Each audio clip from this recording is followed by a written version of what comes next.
चलिए दोस्तों, पहला अपडेट देखिए। उत्तर प्रदेश सरकार पेंशन पात्रता को लेकर नया अध्यादेश लाने जा रही है, जिसे शीतकालीन सत्र में पेश किया जाएगा। नए नियम के तहत केवल स्थायी पदों पर नियुक्त कर्मचारी ही पेंशन पाने के हकदार होंगे। दैनिक वेतनभोगी और संविदा कर्मियों को इस दायरे से बाहर रखा जाएगा। सरकार का कहना है कि अनियमित दावों और विवादों को रोकने के लिए ये कदम जरूरी है। दोनों सदनों की मंजूरी के बाद यह नियम स्थायी कानून बन जाएगा। इससे पेंशन व्यवस्था में पारदर्शिता और स्थिरता आने की उम्मीद है। चलिए दोस्तों, अगली खबर देखिए। लखनऊ से गोरखपुर जा रही इंटरसिटी एक्सप्रेस को सामान्य से कहीं अधिक समय लगा और यात्रा 11 घंटे में पूरी हुई। मौसम और ट्रैक व्यस्तता के कारण ट्रेन की गति काफी धीमी करनी पड़ी थी। कई यात्रियों की अगली लिंक ट्रेन छूट गई, जिससे स्टेशन पर लंबा इंतजार करना पड़ा। रात में कई लोग वहीं फंस गए और आगे की यात्रा सुबह ही शुरू कर सके। यात्रियों ने रेलवे से सूचना प्रणाली बेहतर करने की मांग की है। रेलवे विभाग ने कहा है कि स्थिति में सुधार के लिए उपाय किए जा रहे हैं। चलिए दोस्तों, अगला अपडेट देखिए। राजधानी के बड़े मॉलों और फूड स्टोरों पर कार्रवाई की गई, क्योंकि पैकेटेड खाने में एक्सपायरी डेट बार बार बदली जा रही थी। अधिकारियों ने पाया कि कई सामान पहले ही एक्सपायर हो चुके थे, लेकिन नए लेबल लगाकर बेचे जा रहे थे। खाद्य सुरक्षा विभाग ने कई दुकानों को सील कर उत्पाद जब्त कर लिए। जनता ने कहा है कि ऐसी धोखाधड़ी खाने से जुड़े बड़े खतरे पैदा करती है। सरकार ने चेतावनी दी है कि जिम्मेदार लोगों पर कड़ी कार्रवाई होगी। भविष्य में निगरानी प्रणाली और मजबूत करने की बात कही गई है। चलिए दोस्तों,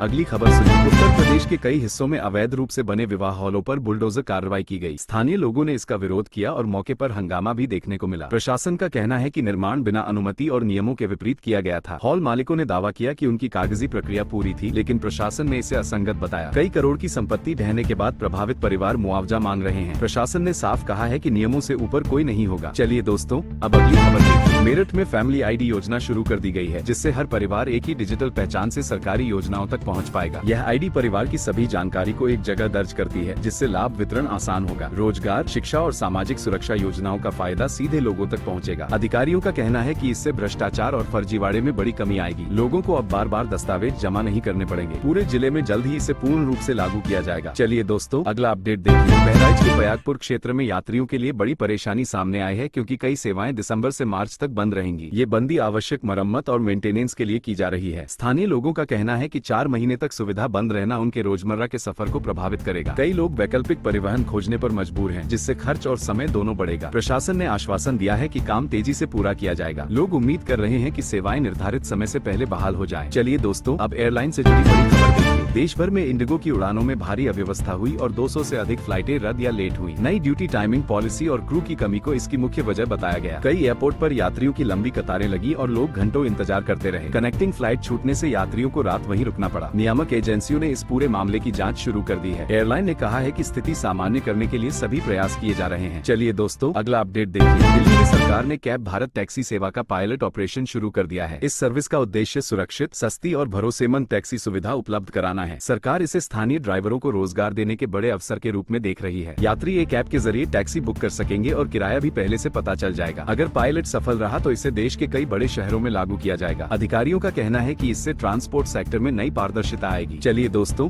अगली खबर देखिए। कोलकाता हाई कोर्ट ने अपने ही पुराने फैसले को पलटते हुए 32,000 शिक्षकों की नियुक्ति बहाल कर दी है। पहले भर्ती प्रक्रिया को रद्द कर दिया गया था, जिससे हजारों परिवार मुश्किल में पड़ गए थे। मामले की गहन सुनवाई के बाद अदालत ने माना कि नियुक्तियों में भारी अनियमितता साबित नहीं हुई। अब सभी शिक्षकों को अपने पदों पर लौटने का अधिकार मिल गया है। कर्मचारी संगठनों ने इसे बड़ी राहत करार दिया है। सरकार ने भी भरोसा दिलाया है कि भविष्य में भर्ती प्रक्रिया और पारदर्शी बनाई जाएगी। चलिए दोस्तों, ट्रैफिक से जुड़ी खबर पर नजर डालते हैं। लखनऊ अयोध्या हाईवे पर 3 बड़े अंडरपास बनाए जाएंगे, ताकि इस व्यस्त मार्ग पर जाम की समस्या खत्म हो सके। दैनिक यात्रा करने वाले लोगों को लंबे समय से जाम का सामना करना पड़ रहा था। इन अंडरपासों के निर्माण के बाद भारी वाहनों की आवाजाही सुचारू होगी। यात्रियों का मानना है कि इससे यात्रा समय आधा हो जाएगा। निर्माण कार्य जल्द शुरू होने की तैयारी की जा रही है। अधिकारियों का दावा है कि यह परियोजना क्षेत्र के विकास की गति बढ़ाएगी। चलिए दोस्तों, अगली खबर देखिए। झांसी में बीड़ा मुआवजे को लेकर एक परिवार में बड़ा विवाद सामने आया है। 9 साल पहले अलग हो चुकी पत्नी अचानक वापस लौटी और मुआवजे में अपना हिस्सा मांगने लगी। परिवार ने इस पर आपत्ति जताई और मामला पुलिस तक पहुंच गया। दोनों पक्षों ने एक दूसरे पर आरोप लगाए, जिससे गांव में तनाव फैल गया। प्रशासन ने कहा है कि कागजात देखकर ही सही हकदार का फैसला होगा। लोगों का कहना है कि बीड़ा मुआवजा कई परिवारों में विवाद की वजह बन चुका है। चलिए दोस्तों, अब विज्ञान और अंतरिक्ष से जुड़ी बड़ी खबर। भारत ने अपने नैविक सिस्टम को अपग्रेड करते हुए इसे वैश्विक स्तर की नेविगेशन क्षमता देने की तैयारी शुरू कर दी है। इसरो ने कहा है कि नए अपग्रेड के बाद नेविक जीपीएस स्पूफिंग जैसी समस्याओं का मुकाबला कर सकेगा। रक्षा और नागरिक दोनों क्षेत्र इसकी उन्नत सेवाओं का लाभ उठाएंगे। सिग्नल की सटीकता बढ़ेगी और सुरक्षा स्तर भी मजबूत होगा। यह अपग्रेड भारत को नेविगेशन तकनीक में आत्मनिर्भर बनाएगा। विशेषज्ञों का कहना है कि आने वाले वर्षों में नेविक दुनिया का अहम सिस्टम बन सकता है। चलिए दोस्तों, मौसम की ताजा स्थिति देखिए। आगरा में घना कोहरा छाने लगा है और दृश्यता 500 मीटर तक सीमित हो गई है। ठंड लगातार बढ़ रही है और रात का तापमान सामान्य से नीचे दर्ज किया जा रहा है। कोहरे के कारण सड़क और रेल यातायात दोनों प्रभावित हो रहे हैं। स्थानीय लोगों को सुबह सुबह यात्रा करने में दिक्कतों का सामना करना पड़ रहा है। मौसम विभाग ने आने वाले दिनों में ठंड और बढ़ने की चेतावनी दी है। प्रशासन ने लोगों को सावधानी से वाहन चलाने की सलाह दी है। चलिए दोस्तों, अब छुट्टी से जुड़ी महत्वपूर्ण खबर। उत्तर प्रदेश सरकार ने गुरु गोविंद सिंह जयंती पर छुट्टी घोषित कर दी है। अब 27 दिसंबर को पूरे राज्य में सरकारी दफ्तर, स्कूल और संस्थान बंद रहेंगे। सिख समाज ने इस निर्णय का स्वागत किया है और इसे सम्मान का प्रतीक बताया है। पहले ये दिन सूचीबद्ध अवकाश में शामिल नहीं था, जिससे लंबे समय से मांग उठ रही थी। सरकार ने कहा है कि महान गुरुओं के योगदान को सम्मान देना आवश्यक है। जनता ने इस फैसले को सकारात्मक कदम बताया है। अब अगली खबर दोस्तों, उत्तर प्रदेश में मौसम विभाग ने भारी कोहरे का बड़ा अलर्ट जारी किया है और कहा है कि दृश्यता आने वाले दिनों में बेहद कम हो सकती है। लखनऊ, कानपुर और प्रयागराज जैसे शहरों में सुबह यात्रियों को गंभीर दिक्कत का सामना करना पड़ रहा है, क्योंकि बसें और ट्रेनें काफी धीमी रफ्तार से चल रही हैं। बढ़ती सर्द हवाओं के कारण कोहरा लगातार घना हो रहा है, जिससे सामान्य जनजीवन प्रभावित हो रहा है। डॉक्टरों ने लोगों को सलाह दी है कि सुबह के समय बाहर निकलने से बचें और गर्म कपड़ों का प्रयोग बढ़ाएं। किसानों के लिए भी यह कोहरा खतरा पैदा कर रहा है, क्योंकि दृश्यता कम होने पर दुर्घटनाओं की संभावना बढ़ जाती है। प्रशासन ने ट्रैफिक व्यवस्था को सतर्क रखने और आपात इंतजामों को मजबूत करने के निर्देश जारी किए हैं। अगले कुछ दिनों तक उत्तर प्रदेश में मौसम बेहद ठंडा और धुंध से भरा रहने की उम्मीद जताई जा रही है। वही अगली खबर आ रही है। यूपी पुलिस सब इंस्पेक्टर भर्ती परीक्षा की नई तिथि घोषित कर दी गई है और लाखों अभ्यर्थियों के बीच नई ऊर्जा दिखाई दे रही है। परीक्षा अब अगले वर्ष के मार्च महीने में आयोजित की जाएगी, जबकि पैटर्न पहले जैसा ही रखा गया है। अभ्यर्थियों को तैयारी में किसी भी तरह की ढिलाई न करने की सलाह दी गई है, क्योंकि तर्क क्षमता, सामान्य ज्ञान और संख्यात्मक योग्यता परीक्षा में प्रमुख भूमिका निभाएंगे। बोर्ड जल्द ही एडमिट कार्ड जारी करेगा और परीक्षा केंद्रों की विस्तृत जानकारी भी अभ्यर्थियों को उपलब्ध कराई जाएगी। परीक्षा से पहले दस्तावेज जाँच प्रक्रिया भी सख्ती से लागू की जाएगी, ताकि गड़बड़ी की कोई संभावना न रहे। सरकार का दावा है कि पूरी भर्ती प्रक्रिया पारदर्शी और मेरिट आधारित होगी। अभ्यर्थियों से कहा गया है कि वे समय पर सभी निर्देशों का पालन करें, ताकि किसी तरह की समस्या न हो। हापुड़ जिले में बेसिक शिक्षा विभाग में फर्जी दस्तावेजों पर की गई नियुक्तियों का मामला सामने आया है, जिससे प्रशासन में हड़कंप मच गया है। जांच में पता चला कि कुछ लोगों ने गलत प्रमाण पत्र लगाकर सरकारी पद हासिल कर लिए थे। प्रशासन ने इन सभी नियुक्तियों को तत्काल निलंबित करते हुए विस्तृत जाँच के आदेश जारी कर दिए हैं। अधिकारियों ने कहा है कि दोषियों को किसी भी हाल में बख्शा नहीं जाएगा और कठोर कार्रवाई की जाएगी। इस मामले के सामने आने के बाद जिले में शिक्षा विभाग की पारदर्शिता पर सवाल उठने लगे हैं। योग्य अभ्यर्थियों ने भी इस कार्रवाई का समर्थन किया है और न्याय की मांग की है। सरकार ने आश्वासन दिया है कि आगे से सभी नियुक्तियों में कड़ाई से दस्तावेजों की जांच की जाएगी, ताकि ऐसे मामलों की पुनरावृत्ति न हो। अगली खबर पे चले। उत्तर प्रदेश में सौर ऊर्जा क्षमता 1000 मेगावाट से अधिक हो गई है और यह राज्य के लिए ऊर्जा क्षेत्र में बड़ी उपलब्धि मानी जा रही है। ऊर्जा विभाग का कहना है कि इससे न केवल बिजली बचत होगी, बल्कि हजारों युवाओं के लिए रोजगार के अवसर भी बढ़ेंगे। कई जिलों में बड़े सौर पार्क स्थापित किए जा चुके हैं, जिनसे घरेलू और औद्योगिक उपभोक्ताओं को सस्ती बिजली मिलने लगी है। सरकार का लक्ष्य आने वाले वर्षों में सौर ऊर्जा को कई गुना बढ़ाकर उत्तर प्रदेश को अक्षय ऊर्जा का प्रमुख केंद्र बनाना है। इससे बिजली बिलों में कमी की संभावना है, क्योंकि नवीकरणीय ऊर्जा का उपयोग लगातार बढ़ रहा है। विशेषज्ञों का मानना है कि यह पहल पर्यावरण संरक्षण के लिए भी अत्यंत लाभदायक होगी। जनता को भी छतों पर सोलर पैनल लगाने के लिए प्रेरित किया जा रहा है और इसके लिए सब्सिडी उपलब्ध कराई जा रही है। एक और खबर पे नजर डालें। देवरिया जिले में रोजगार सेवाएं प्रदान करने वाली 10 एजेंसियों को लापरवाही के कारण नोटिस जारी किए गए हैं, जिससे युवाओं में नाराजगी देखी जा रही है। जाँच में खुलासा हुआ कि कई एजेंसियों ने उम्मीदवारों के दस्तावेजों की सही जाँच नहीं की थी, जिससे शिकायतें दर्ज होने लगी। जिला प्रशासन ने सभी एजेंसियों को चेतावनी दी है कि आगे से नियमों का पालन अनिवार्य किया जाए। युवाओं ने कहा है कि रोजगार प्रक्रिया पारदर्शी और सरल होनी चाहिए, ताकि योग्य उम्मीदवारों को बिना बाधा अवसर मिल सके। अधिकारियों का कहना है कि रोजगार सेवाओं में सुधार की दिशा में ठोस कदम उठाए जाएंगे। गंभीर लापरवाही वाली एजेंसियों की मान्यता समाप्त करने की भी तैयारी चल रही है। सरकार ने आश्वासन दिया है कि युवाओं को सभी स्तर पर सहयोग प्रदान किया जाएगा। अगली खबर देखें दोस्तों। लखनऊ में बिजली विभाग द्वारा OTS योजना के तहत बकाया बिलों पर भारी छूट प्रदान की गई है, जिससे उपभोक्ताओं को बड़ी राहत पहुंची है। एक उपभोक्ता का 3 लाख रुपए से अधिक का बिल था, जो योजना के लाभ लेने पर केवल 74,000 रुपए में निपट गया। हजारों उपभोक्ताओं ने इस योजना का लाभ उठाकर अपने वर्षों पुराने बकाया बिल चुकता कर दिए हैं। बिजली विभाग का कहना है कि यह योजना जनता को आर्थिक बोझ से राहत देने के उद्देश्य से शुरू की गई थी। लोगों ने इस फैसले की सराहना की है, क्योंकि इससे कई परिवारों का भारी वित्तीय भार कम हुआ है। अधिकारी कह रहे हैं कि जो लोग अभी भी इस योजना का लाभ लेना चाहते हैं, वे जल्द आवेदन करें, क्योंकि यह सुविधा सीमित समय के लिए है। सरकार ने कहा है कि बिजली वितरण व्यवस्था को और बेहतर बनाने के लिए ऐसे कदम आगे भी जारी रहेंगे।